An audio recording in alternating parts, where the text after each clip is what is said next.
Hello and welcome to Bright Wings, children's books to make the heart soar. I am your host, Charity Hill.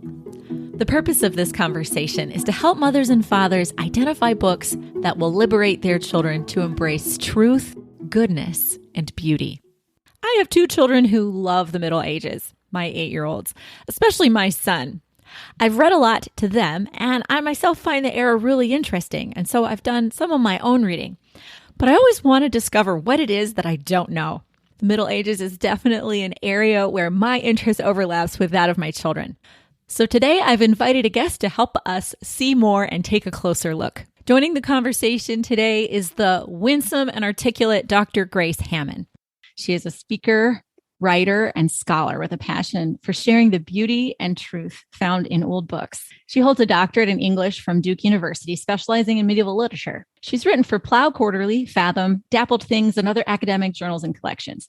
She has a Substack newsletter, cleverly titled Medievalish, and Grace has her own podcast, Old Books with Grace, where she discusses old literature, theology, and their relevance to our lives today. Grace lives in Colorado with her husband and 3 children. Welcome, Grace. Thanks for joining me here on Bright Wings. Oh, I'm so excited to be here. Thank you for having me.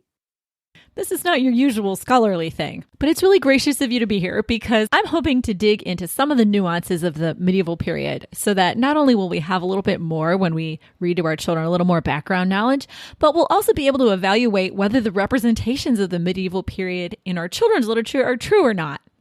And so this podcast is especially for mothers and fathers who want to know fact versus fiction, what their children are reading about the Middle Ages.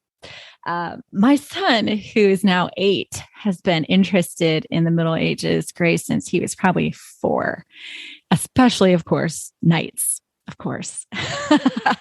Definitely. And I always want to know more, like what was life really like? So I'm super happy you're able to join me this morning and we can dig into some of these questions together. Fabulous. I'm looking forward to it. So first, what is a medievalist? So being a medievalist, and there are a lot of different kinds, but what I do is I study and write about medieval literature that was written in Middle English, which is an earlier form of English than ours. The medieval period is very long. It's about 1,000 years. But what I study actually comes at the very end of that millennium. It's 14th and 15th century poetry and contemplative writing. So writers you might have heard of or read in high school, like Geoffrey Chaucer and the Canterbury Tales, or somebody you might have come across in church at some point, like Julian of Norwich. She's one of the main people that I'm reading and writing about. So another way that helps people to contextualize what medieval is that I say, well, you know Shakespeare? Yes, everybody knows Shakespeare. This is about 200 years before Shakespeare is my main area. So that's how I describe being a medievalist, what I study. And you have a 7-year-old daughter. Your oldest is 7. What does she think about what you do? How does she talk about it to her friends? Well, she kind of knows that I write things. That's one thing that she's like, oh, my mom writes books and writes essays.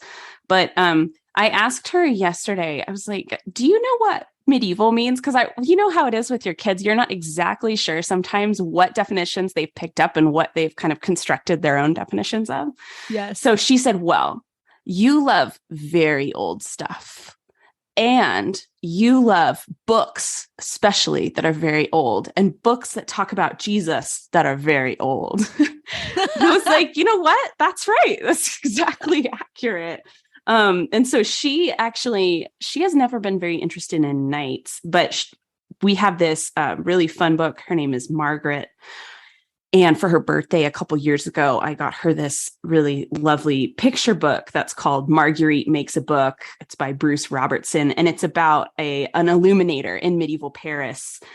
This girl who's the daughter of this illuminator who's making illuminated manuscripts. So she's had this entry to some parts of medieval literature where she knows I'm looking at books that are handwritten, books that are hand illustrated. And it goes through the whole process of making ink and of making parchment and of having a patron who supports your bookmaking. And so that's what she's thinking of when she's thinking about old books, especially. And so that's a really fun book for young kids. That's wonderful. That's on the book list for this podcast.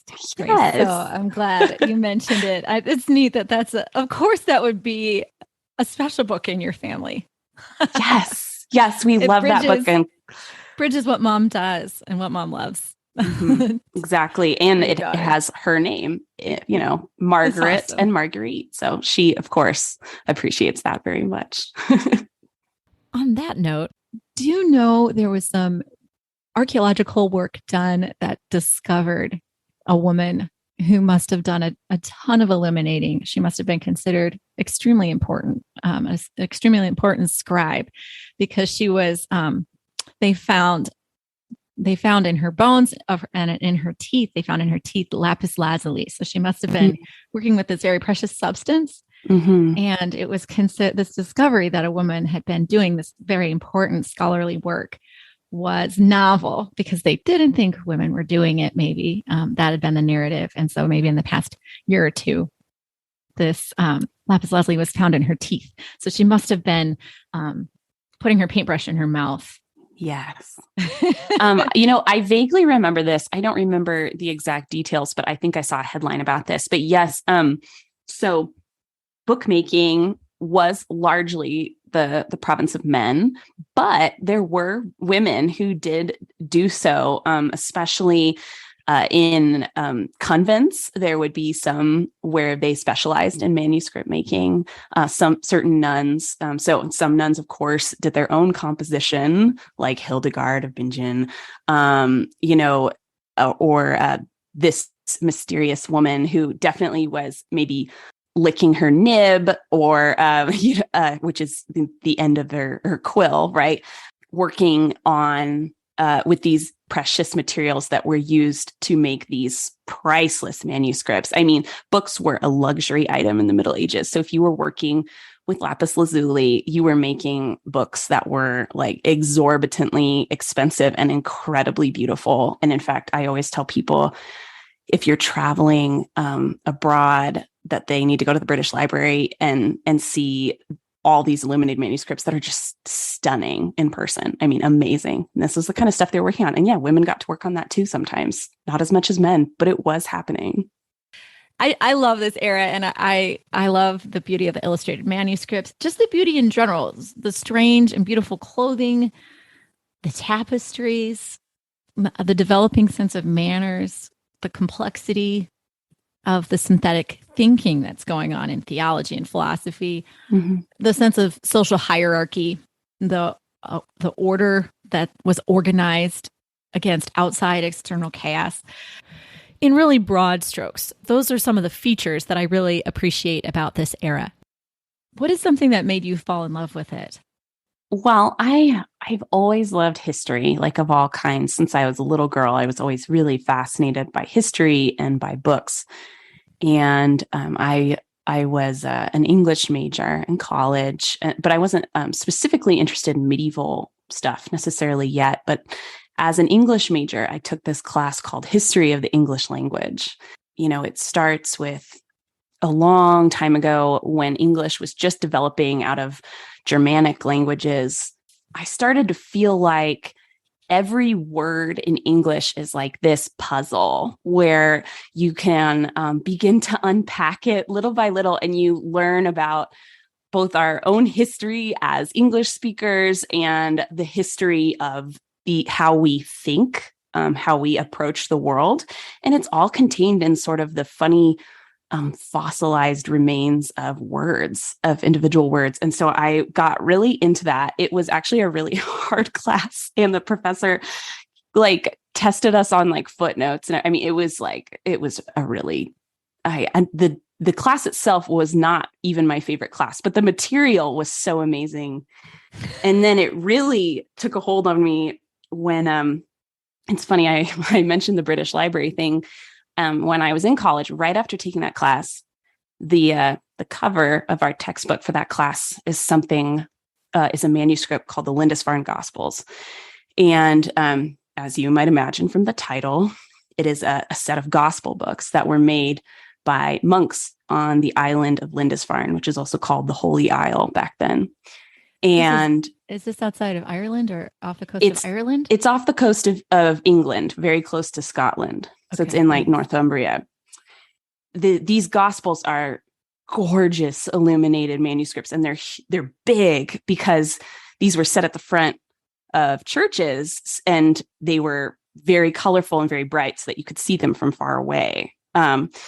And I dragged my boyfriend, now husband, to the British Library with me because I'd heard that Jane Austen's writing desk was there, and it was. But I came around the corner and the Lindisfarne Gospels were there too, and they were open in front of me. And I burst into tears. It was so unexpected. And that kind of was a sealing moment for me of, oh my gosh, this means a lot more to me than I even thought it did. And that kind of set me on my path of like, okay, well, I need to start studying this. I need to learn more about this. It was a really interesting moment. And really pierced by the meaning. Like all these books that are so invested with human craft and faith and time across ages. Yes, absolutely. So struck by that, and struck by in these Lindisfarne Gospels. Not only are they illustrated just incredibly beautifully, but they're one of our earliest versions of the Gospels in English. They have it written in Latin, and then above they have an English gloss. And it was that blend of people approaching holy texts and learning and creating beautiful artifacts around it that was just made such a deep impression on me. This reminds me of something that stands out to me about the Middle Ages is how embodied everything seems to be. Like they were a people who knew what it was to be a body. They were not living in abstraction to a degree, I think, that perhaps we are. I think it's easy for us to think of ourselves as floating brains, whereas they had so much contact with physical reality. Everything they did took so much longer. They were living out, right, their physicality in time. They were undertaking tasks, in fact, like the making of the Lindisfarne Gospels, that were not going to be completed in 6 months. Right. Or whatever a publishing house has for its turnaround these days. They were trying to make something that was going to last forever. They were building cathedrals. They were starting to build a cathedral, and the completion of which they would never see in their lifetime. Yes. They were refining their cathedral building with what we would think were the rudest tools. What else? The tapestries I was thinking of. It's single stitches. There's no machines involved, and they're painting pictures with their thread, which they dyed from plants after they spun it. The limitations of time and embodiment. It just seems to me that this was an era where people were really inhabiting their bodies. So I'm getting off script here, Grace. No, understandable. They send me into rhapsodies. Yes, I know the feeling. So let's back up a step and think about, and I'd love to hear your thoughts on this. So you said that the Middle Ages covers 1,000 years from about the year, did you say 400 to about 1400? Yes, it's about the late 5th century into the 15th century. And so that's a long time. Yes. What I'm most curious about, there's probably the least amount of information, which is on the very early Middle Ages. But let's talk about this term Middle Ages or medieval times. Tell us about this term. So this is named, obviously, not by the people themselves, people living during those centuries, but by Renaissance folks living in what they named themselves the Renaissance. And so it was seen as a sort of middle period between the fall of Rome and the beginning of the early modern period, which encompassed the Reformation, the rediscovery of ancient Greek and Roman texts, the printing press, and of course, the European exploration of the New World. So there was a lot of really big changes going on around, the end of the 15th century into the 16th and 17th centuries. And that period kind of looked back at the Middle Ages, what we now call the Middle Ages, and said, oh, we're reclaiming the inheritance of Rome. It was back to empire building, back to to reading Greek and Latin in like humanist texts. So they really did want to kind of look past those years and align themselves with ancient Rome, ancient Greece, and that's how they saw themselves. So that's where the name comes from. They were even called the Dark Ages, right? So yes. What was dark about this, and why are they between two empire building eras? So the Dark Ages was named that because after the fall of Rome, you sort of have the well, obviously it's the end of an empire. So you don't have a seat of unified government in Rome anymore. You have a lot smaller areas of localized power. So the early Middle Ages are a lot of stories of human migration across large boundaries. So you have, the famous like Visigoths invading Italy, or you have the a little bit later, the Angles, the Saxons, and the Jutes, who are all tribal Germanic people beginning to migrate into what is now England, into the British Isles. So you have all these people movements that's going on after there's no longer Roman walls, Roman soldiers blocking ways to things. So the shape of power is changing a ton. And you, in that changing shape, historians of the past really thought that was a period of darkness for humanity, in which they were honing into one very true thing, which is that a lot of Roman technology was lost. So if you think of like Roman aqueducts or plumbing, things like that did exist in Roman times, that was lost, that was gone.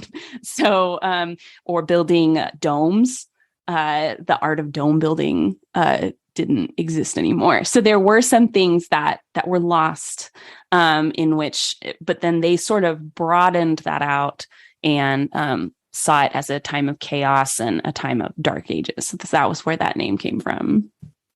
I like to think of this in first person terms. What would it have been like for the average Joe or Giuseppe after the fall of Rome? What would I do? How would I protect myself if there was no nation, no police force, no U.S. Army? With the loss of any central power, you're going as a peasant who is extremely vulnerable to being murdered or captured and sold into slavery, or crops getting stolen, et cetera. Like there's a lot of risk when you don't have somebody centrally in power over you to protect you. So so feudal society began forming, basically, where you had your local lord that you swore fealty to, and their job was to protect you, and your job was unfortunately basically to give them your labor and your service and your crops. But then you would be protected from when the local lord next door came raiding because his own crops had failed. So it was definitely, that was the system of much of Europe, and developed more and more strongly. And then in some areas, like you think of Charlemagne, for instance, you do have more centralized power in places like France, but all of that was really scattered. And for your average, say, Celtic Joe in the British Isles, you were really dependent on your local lord to protect you because of all of the migration going on. The Angles and the Saxons and the Jutes come through, or then hundreds of years later, the Vikings or the Northmen come through against the Angles, Saxons, and the Jutes. So there's this continual unrest going on. There's not really a central power. And this is something actually that my kids, it's like been an interesting place to talk about the past with kids, because the idea that there is not a country really is a really interesting one and a really interesting conversation to have with kids, where you're like, yeah, there wasn't an England until later in the Middle Ages. There wasn't a France until later in the Middle Ages. And there was never really a Germany or an Italy. All these countries. It's a hard concept for adults, I think. Yes. Try to think of this time where there were no nations. Exactly. And so I think it's really a really interesting thought experiment, because you're like, oh, that kind of changes everything, how your life is ordered, where the order of your life comes from. I mean, it's a very tough thought experiment. In this thought experiment, what comes to mind for me is that it would develop a strong sense of community of the people right around you, and interdependence on them. Also, you're going to be staying in one place mostly. Right. Yes. So they didn't travel was so dangerous. Yeah. And so you've got an intensive development and cultivation in contained areas, and not just farming too, I think, but I mean, I would be guessing like regional cuisine, language development is happening in these small areas. It actually became a problem later, doesn't it, Grace? Like in terms of language development, people were traveling around England and they couldn't understand each other because they were using different words for the same objects, even though they lived in such a small geographical area. And so there's something beautiful about cultivating all that you can in one small local area. Yeah, it's a really interesting double-edged sword, where when your loyalty is so local, it's really wonderful because people band together. So obviously this changes a bunch over 1,000 years, but in the time I study, the 14th and 15th centuries in England, you have the rise of these absolutely beautiful parish churches. And you can really see people's local affiliations coming out in how they are building these stunningly beautiful little village churches that have local art in them, that people are giving out of their own crops, out of their own bees, out of their own sheep. It's all extremely local. And as a result, you have these beautiful and unique places of worship where the community is coming together. On the other hand, when your authority is so local, you're really at the whim of your lord. So if you have a good lord, that's, going to be all right. It was hard being a medieval peasant. It was not an easy life, but at least you knew where you could look for justice if you got cheated, or if somebody in your family was hurt by another person, or, so on and so forth. If you had a bad lord, you had to appeal higher up, which was really hard to do in a not democratic society. So it is the double-edged sword of deep beauty in deep locality, and also of being at the whims of whoever is above you in the hierarchy. Let's talk a bit about lords and serfs and peasants. How many days of the year, on average, is it thought that peasants worked? Peasants actually had, according to a lot of sources, had a lot more time off than people today have time off. So they worked a lot harder on their days off. But the medieval church had so many saints' days and holy days in which you were not supposed to work that they ended up having a good deal of time off throughout the year, which was nice. What I read was anywhere between 50 and 150 days off a year. Yes. Yeah. And that obviously took place. We don't exactly know, because, our historical records come from those in power and not from peasants. So we're never exactly sure. But certain times of year, like harvest, you would be working so hard, dawn till dusk. really not even taking that much time off for saints days because your work was so important to the sustaining of the community. But other times of year, so thinking like the 12 days of Christmas, you would have had all 12 days off, long periods of time. And of course, that wasn't a time when you would have been as active out in the fields or out and about in the winter. So it really depended. But yeah, the calendar year looked completely different from our own. No such thing as weekends. That's a modern invention. And saints days scattered about creating opportunities for rest. Fascinating. So fascinating. I want the vacation days of a peasant. That's what I want. I want the vacation days of a peasant without backbreaking labor, without being a serf in obedience. That means we want to be the nobles, don't we? We all do. 100%. Yeah. Well, what else was I going to say? Oh, we're all peasants. I was going to ask you, are all peasants created equal? Or was there hierarchy even amongst that class of persons? Well, there were regional differences. So the serf system worked differently in different parts of Europe. And I'm not a specialist in like the varying extents of like serf labor, but definitely the class system in the earlier Middle Ages looked very different than it does today. In fact, you can't even really call it a class system. So medieval society divided themselves into what they called 3 estates. And you have the lords, the clerics, and the peasants.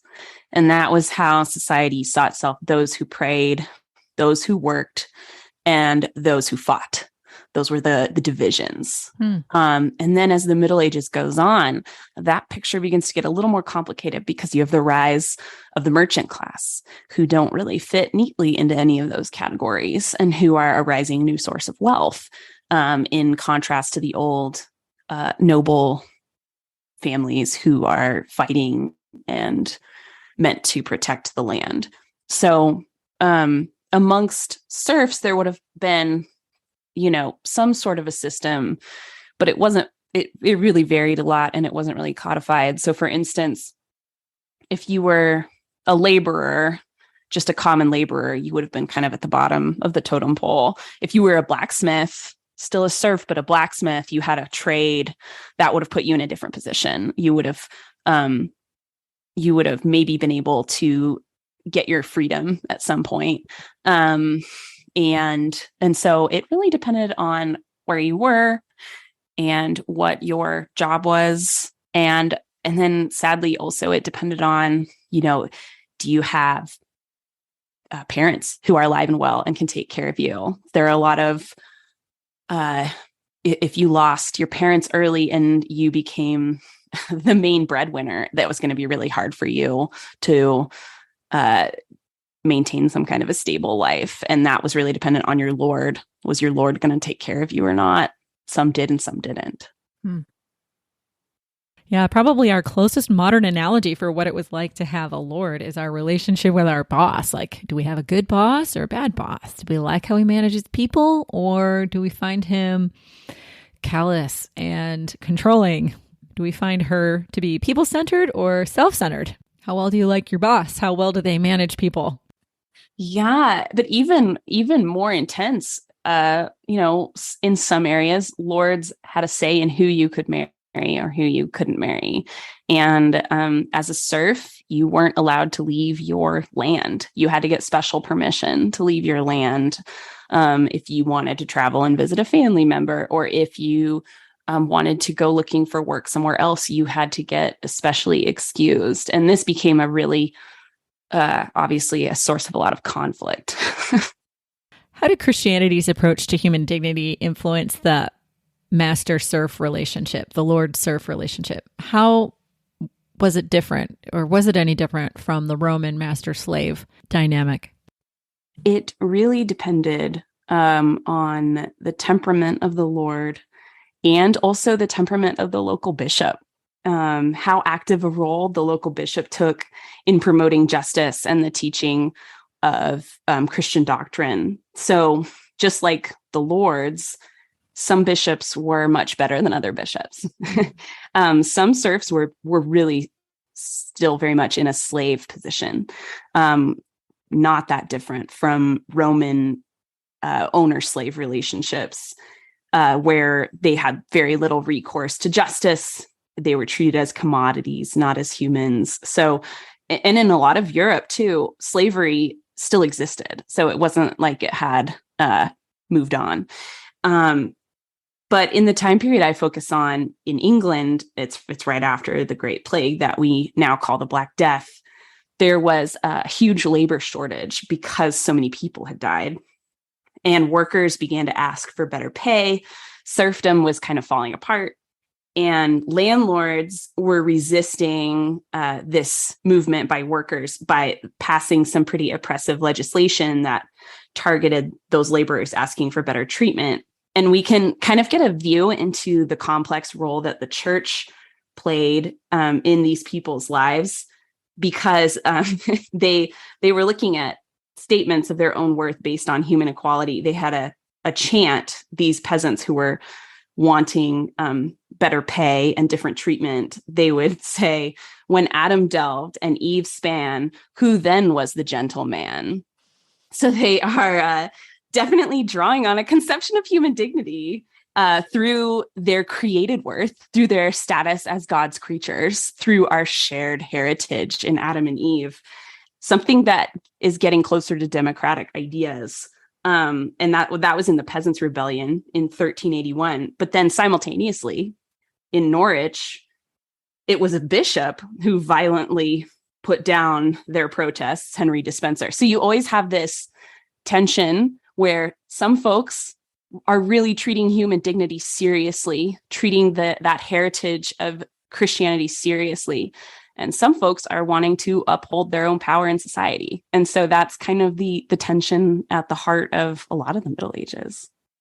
So there you have, you can have somebody like St. Francis of Assisi, who saw human dignity so clearly, lived and thought it so magnificently, or somebody like Thomas Aquinas, writing just brilliantly about what it means to be human, about human worth and virtue.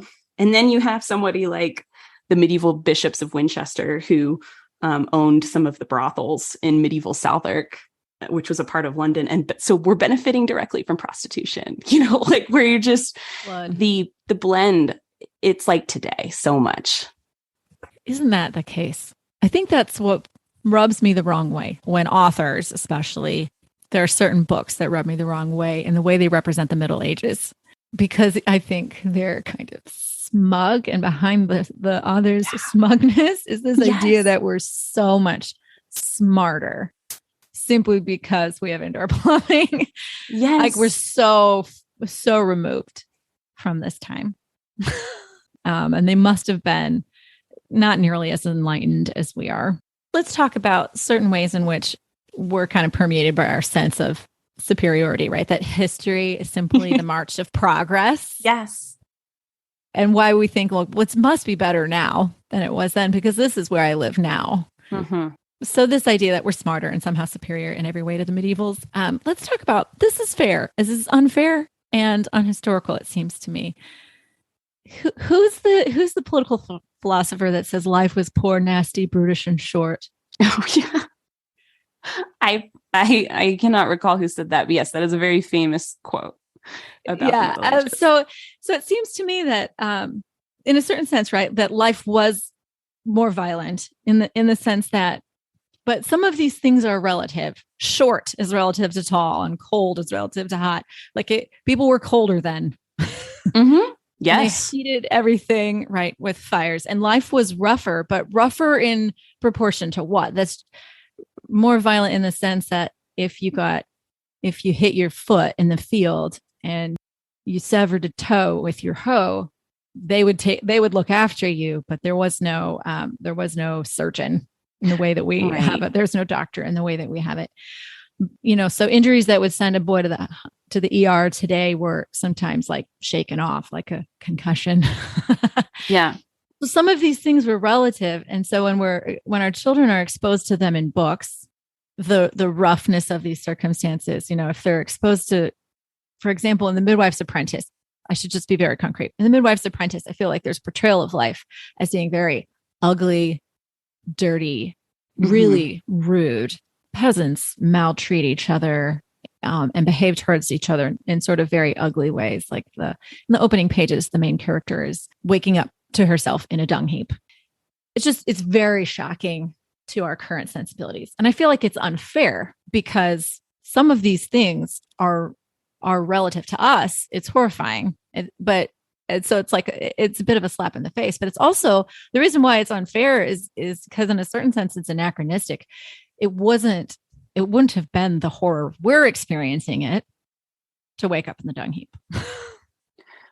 So I have a lot of thoughts about this. And I think, yes, a lot of books, both children's and adults' books, find it very hard to not merely transpose our sort of modern consciousness onto medieval situations. Like when you read something, you're like, this is just a modern person like talking like a medieval person. Their thought isn't actually different. And that is a very anachronistic way of thinking about medieval people, medieval literature, medieval thought, right? So you go... Say that again, Grace. I want to write that down. Like I'm taking notes. You named it. They transpose their modern thought and they're saying medieval things. It's like if I was talking They haven't translated their thinking into medieval thinking. No. And so it's like if I just started using these and thous with you, but was like saying all the things I think on a daily basis, right? But I think, so if you're really interested in this conundrum, a really famous place to go that, although it's now some of the scholarship is a little outdated, but the idea is still so relevant, is in C.S. Lewis's The Discarded Image, where he talks about the way of looking at the universe, the way that a medieval person looked at and saw themselves in relation to creation is so different than our own that it's hard to even begin to wrap your mind around it. So they're not just like us dressed in a costume saying thee and thou. They have a fundamentally different way of being embodied in the world. I think that's something that is very difficult to begin to grasp and to think about, because even when we talk about history, we're doing it by putting ourselves back in history, right? I'm me, but back then. And the thing is that there's a recent book out by James K.A. Smith that's about time. And of course, I didn't write down the title, but I think it's called Inhabiting Time. I just read it. Yes. So he's writing about how when we think about the past, we kind of tend to flatten it out. And that's institutional past and personal past, the history of all history. And we kind of put it into one of two narratives, right? Where we do it with this sort of unthinking, progressive belief in our own virtue, that we're going to be able to fix things, that it's going to all be great. And that's a sort of future orientation, or an orientation towards the past, of nostalgia, right? Where you're like, well, things were better then. And he makes the point that nostalgia focuses on only one person's side of history, where if you're thinking about, say, 1950s Mississippi and you're nostalgic for that past, you're maybe only focusing on what it felt like to be a fairly successful white person in 1950s Mississippi versus what might happen if you were a victim of lynching or of racial violence. So there's this nostalgia imposes only one narrative. Certain forms of progressivism impose only one narrative looking forward. Oh, that was all bad, and now we're all good. And what we have to do is give it texture, let it be its own thing, look at all these different sides, let it think differently than us, and let ourselves be drawn into that different thinking. This is so marvelous. This is marvelous because it helps us think about true versus false representations of the Middle Ages in children's literature. How is this book conveying the texture of life during that time? You mentioned a thought experiment, how to think outside your usual terms. Like, wow, I would have found it really restrictive not to be allowed to leave my lord's land. Well, what's good about the fact you couldn't go anywhere as a serf? Well, you're actually highly cultivating like what's right here. And there's this sense of interdependence that we don't have now, that we kind of wish we did have. Yes. Even though it has these other negative dimensions as well. But why did it last so long? Well, it was kind of a good thing some of the time. Yes, absolutely. I think you have to be very careful about like it's what you never trash. perfectly Yeah. a good thing. Yes. But there So, are reasons it lasted as long as it yes. did. And we kind of condescend to the past if we're like, well, they just didn't know any better. And a lot of the times we make excuses for the past too by saying they didn't know any better, and they did know better. So it can go both ways, where the way that you think about the past is just projecting yourself back onto it for good or for bad, when really you kind of have to step back. And this is why I'm constantly trying to make room for folks to feel comfortable to approaching works of the past themselves, because you really, if you can dive into somebody's own words about it and take them seriously and not condescend to them, that's the only way into beginning to think about it as not just yourself saying thee and thou and in a costume. Can I ask you about manners and courtesy? Sure. Talk about the development of manners in the Middle Ages. Well, the Middle Ages were a very, as you said, a very orderly society, very hierarchical. And so every, there were a lot of ideas about conduct, that were taught and practiced, that had developed over time. So, in court, for instance, there were a lot of rules that governed how to relate. What role you were in relation to other people, what your job was. And that continued out of the medieval era and into the early modern era. But in the medieval era, there's a lot of conduct books like written for sons or daughters, where the parent is like recording all these things like, okay, well, you need to act like this, you need to say this. So yeah, manners were very important, especially to the more courtly classes. This is a really interesting and really complicated question, actually, because so there were sort of multiple sets of values in medieval culture, just like there are in ours.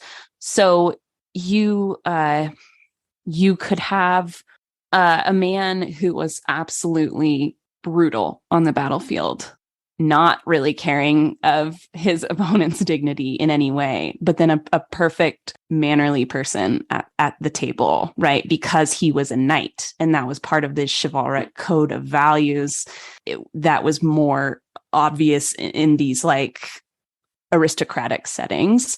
And so it was all tied up in issues of where you were socially. Like, so to be a knight, you were called to be humble in one sense, but not necessarily in another. You also had to, you had a very high sense of honor, and which didn't always go that well with the Christian tradition of humility. So there were these, there's a modern philosopher in our day named Alistair MacIntyre, who talks about the clash of values, basically, what happens when value comes up against value. And this was a place that we see this in the Middle English poem, Sir Gawain and the Green Knight, which is one of my favorite poems. And he frames himself as the consummate knight. He's the perfect knight. And he worships Mary and is just totally strives for perfection in every way, and is a model of manners. And people even at these courts he's visiting are like, oh, Gawain's here. We get to learn manners. We get to learn mannerly talking. They're so excited about it. But the poet sets up this fascinating scenario where basically Gawain's manners are turned against him, where he has to learn what he actually, who he actually is, what he actually values, what set of virtues he wants to practice. And his knightly code and his Christian code actually come into combat against each other. And this is a medieval person writing and thinking about this. So it kind of illustrates how this is not monolithic, but how all the time we're deciding what values and virtues are the most important to us. And they were too. Chivalry and manners codes were one of those really complicated places where sometimes those things clashed. Really interesting. I'm helped by your example from Goblin and the Green Knight to illustrate this. I like that a lot. It's been a couple of decades since I read it. Oh, it's one of my favorite medieval poems. And I actually meant to look up to see if there was like an interesting kids version of it, because it's not really kid friendly, a lot of the themes, but it could be if somebody rewrote it in exactly the right way. But I did not have time, alas, to look it up. So if any of your intrepid listeners know of such a thing, I would like to know. Me too. Me too. I experienced good manners so positively once that it's sort of worth telling about. Sometimes you think, okay, my husband was hired for a job and we were invited over for dinner at the home of his new employer. We had literally just moved the day before. And so I was showing up at this house feeling completely bedraggled with 4 children. I didn't even know if my clothes were on, like right side out, basically. But it's a very beautiful home. So I come to the castle and my experience of being welcomed there and treated with gentleness and nobility, like it wasn't as if in any way I was experiencing their good manners as a kind of showiness. Yes. I was experiencing their good manners as being so unselfconsciously a form of kindness and welcome and charity without any kind of like, sometimes the word charity, despite my name, I understand for other people. It comes with this notion of like, I am bestowing something. Yeah. Condescension. Yes. Some kind of condescension. So they're just very nice house, like upper middle class house. And they're well-dressed kids who were like serving us all night. They were clearing our dishes. They were asking what they could do for us. They were playing with my little kids, all as if it was nothing. It was one of the first times I experienced like, oh, this is what the Middle Ages was aiming at in terms of its hospitality, the beauty in these manners. This is what wealth and nobility was for.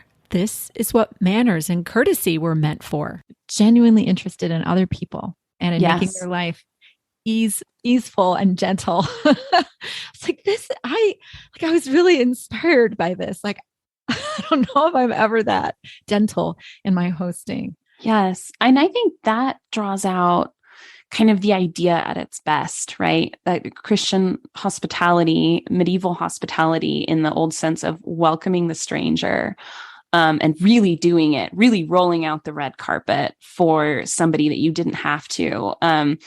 Medieval people, something I really appreciate and love about them is because they were so invested in the embodied, they knew how much that stuff mattered. You know, it's not just a mere courtesy.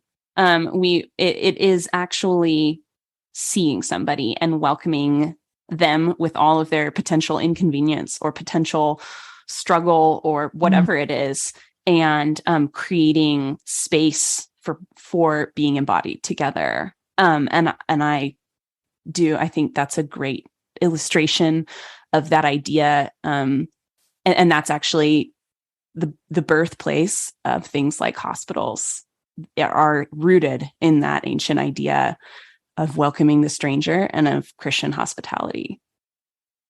Grace, that's a perfect segue. Please say more about hospitals. They were born in the Middle Ages. They were invented in the Middle Ages, right, Grace? I don't think hardly anybody understands where hospitals came from and what they were like. Their roots are partially revealed, right, in hospitality, hospitality, same root word. Originally, they began as sort of places for folks by the wayside, folks who didn't necessarily have home. So a lot of hospitals were more sort of long-term places for people who needed care or who weren't being cared for by society. And then as it developed further, hospitals become associated with illness and with caring for sick people. One famous place is the idea of like caring for people with skin afflictions, like leprosy. There were quite a bit of hospitals that specialized in caring for folks with leprosy who and other skin diseases who couldn't necessarily be safely out with other people because it was so contagious, but they also didn't want to, like the ancients did, exile them into the margins of society. So these were folks who were at risk of being marginalized.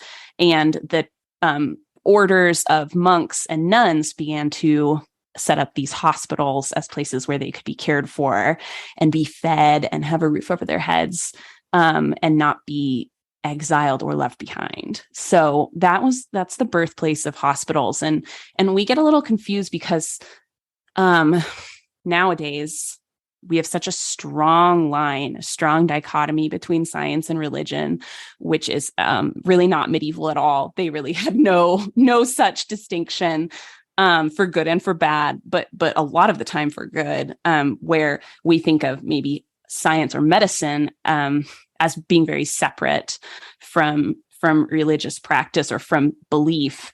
And medieval folks definitely did not. That was firmly under the umbrella of imitation of Christ.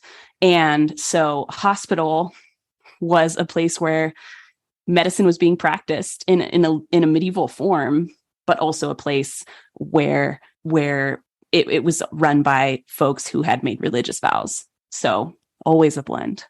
So they were praying for the people that they were caring for. Absolutely.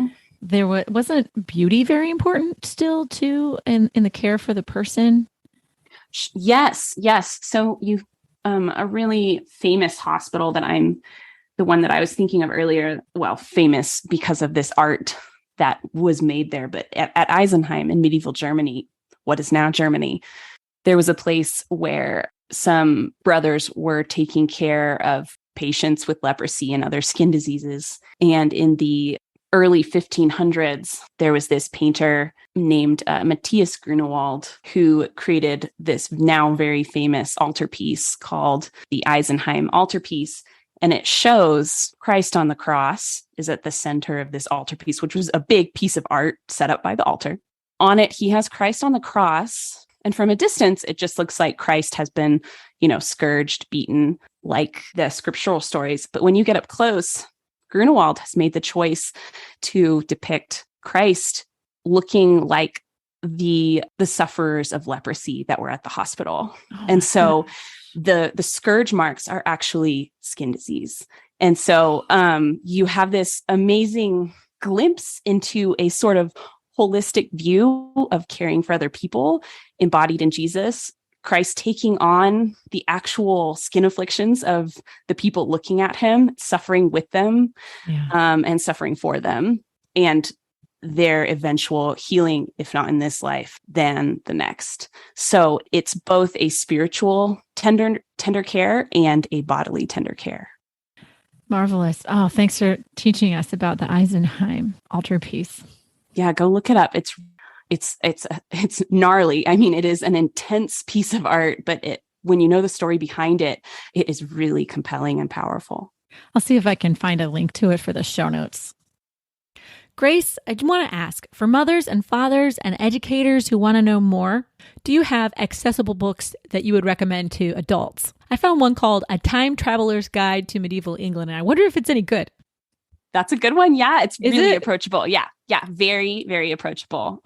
Is it anachronistic in this mean way? No, Grace? I mean, I think the nice thing about those time travelers books is that since you are being presented as a time traveler, it is intentional anachronism, which is way less insidious and annoying than unintentional, where you're saying, okay, I am a foreigner in this space and I'm not trying to pretend that I'm not, And so I really enjoy those books because it's like, okay, well, you land in medieval London. Like, where do you go if you're hungry? That's kind of the premise of it. And so it's a really fun, it's almost like picking up your Rick Steves of London and today and, trying to find your way around. So those are fun and a fun, like kind of lighthearted introduction. There's a lot of other good books for grownups. You had mentioned the Life in a Medieval Village one, and by Joseph and Francis Geese. They have a whole bunch of others, Life in a Medieval Castle, Life in a Medieval City, I think. They have quite a few. But How are those? Those are good too. Life in a medieval village. They're a little dry to my taste. Like they were not, they're good. I think they're helpful and they're good, especially like if you haven't had much encounter with medieval things, it can be a really helpful orientating place. I think some other ones that are fun, I mentioned that C.S. Lewis Discarded Age.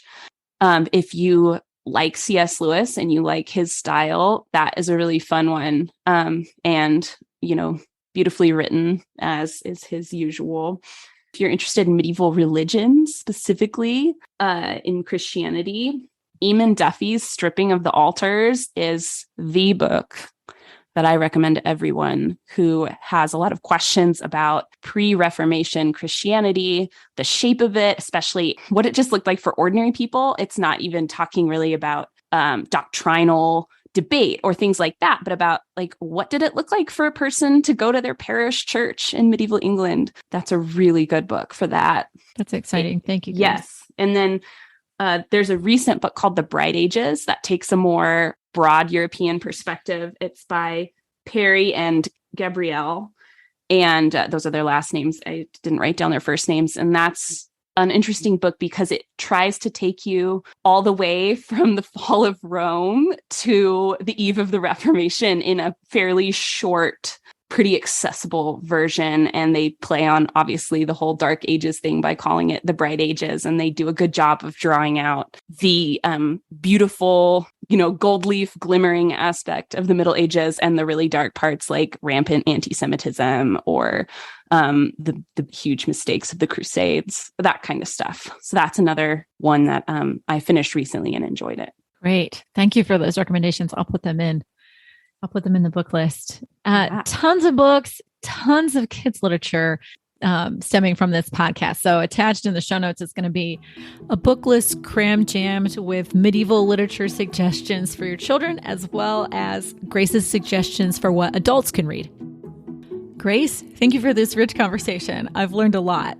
Oh, thank you for having me on. I really enjoyed it.